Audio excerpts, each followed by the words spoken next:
Alright guys, how are you all doing? I'm Fiesta here, and today we have NVIDIA repeatedly working on their AI optimized drivers with improved performance. OBS Studio now has support for the Radeon RX 7000 AD1 encoding. NVIDIA is working on their GeForce RTX 40 series graphics with AD104 GPU. NVIDIA GeForce RTX 4070 Founders Edition gets leaked out, the packaging. And lastly, we have AMD launches Ryzen 7000 non-X desktop processors. So firstly, we have CapFrameX reporting this as a rumor, that is, NVIDIA is working on AI optimized drivers, and the release will be probably on Q1. That's what he says, and that is coming. These drivers will be coming at up to 30% more performance. Average improvement is around 10%. Again, this is a claim, and still no info about the specific generation. My guess, obviously, for 1000 series. So yeah, basically, we need to wait and see if NVIDIA's drivers will be, as like fine wine as they reported. So yeah, I mean, we do all know that AMD's drivers have been very much fine wine. Hopefully, that's the same case for NVIDIA. We'll see about that. Next up, we have the OBS Studio 29.0 update. And with this update, we have the features that has been included. And we also have this specific feature that we want to look into because, oh boy, this is a good one. They have added support for the AMD AV1 encoding for their RX 7000 series of GPUs on Windows, obviously. Then that's great. They've already added the Intel AV1 encoder for the ARC GPUs. Well, now the CQP is available but not fully supported. That's we already know already. They've also added the Intel HEVC encoder on Windows, so that's good. So yeah, basically the AV1 support is here for basically for our GPUs and the 7000 series. Do we have NVIDIA's 4000 series support for an AV1? I wonder. They should, right? Or do they even support AV1? They should. Obviously, they do. Next up, we have NVIDIA's preparing two possible GPUs that will be based on the AD104, and that is the RTX 4070 and RTX 4060 Ti, interestingly. So if you look into the rumored specs leak here, if you look into it, the NVIDIA GeForce RTX 4070 AD104 and NVIDIA GeForce RTX 4060 Ti, which is to be announced, but still speculating that's going to be around, will be on based on the AD104, but which SKU, we don't know. But we do know that RTX 4070 now has a rumored two SKUs available, the 345 and the 343, so that's interesting. We have to look into it.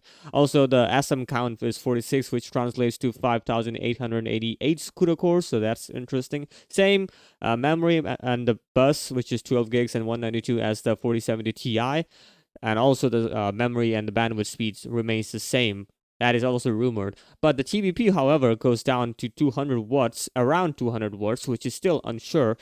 Maybe it's gonna go a bit higher, but we'll know. But because it looks very efficient to me as a 4070, and the launch date is probably on Q2 of 2023. We'll see. I mean, that really makes kind of sense. Q2, like 4070 Ti, is already has been launched, so yeah, the Q2 kind of makes sense. As for the 4060 Ti, well, we have to wait, because there's still a lot of information to be counted.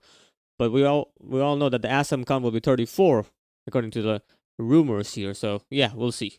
Next up, we have a Red Gaming Tech reporting this, and well, basically he leaked out the GeForce RTX 4070 packaging here, which is interesting to see, because yeah, it seems like the packaging is ready, and if that is the case, then well, the 4070 release date of Q2 kind of makes sense.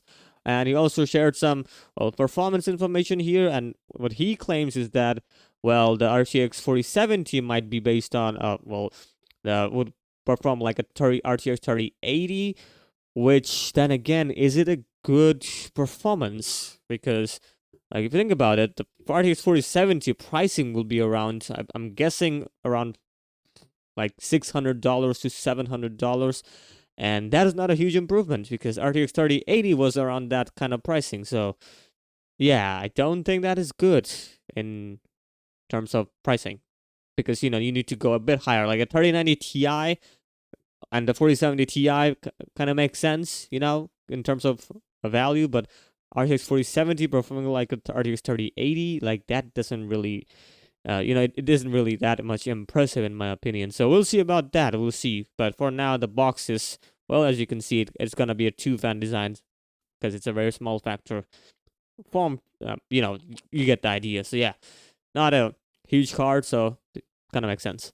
Next up, we have the launch of the AMD Ryzen 7000 non-X CPUs, and we have the Ryzen 9 7900 coming at $582, but currently it's unavailable as we speak, so that's really weird because it just launched. But yeah, that's strange.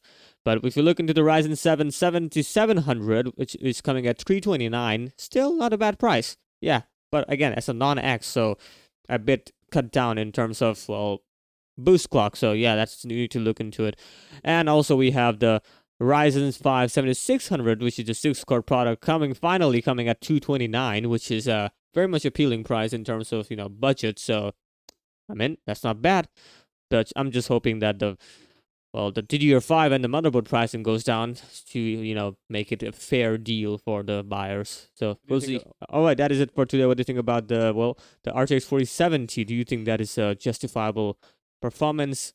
Because, that it doesn't really look that good. 3080 like performance isn't really that much appealing. So we'll see about that. But yeah. And also, the Ryzen 7000 non-X is available now, and for budget builders, I guess the Ryzen 5 7600 would be very much appealing, though we have to wait for the DDR5 RAM to go down, and of course the motherboard, but who knows when. So yeah, like, share, comment below, and well, have a good day.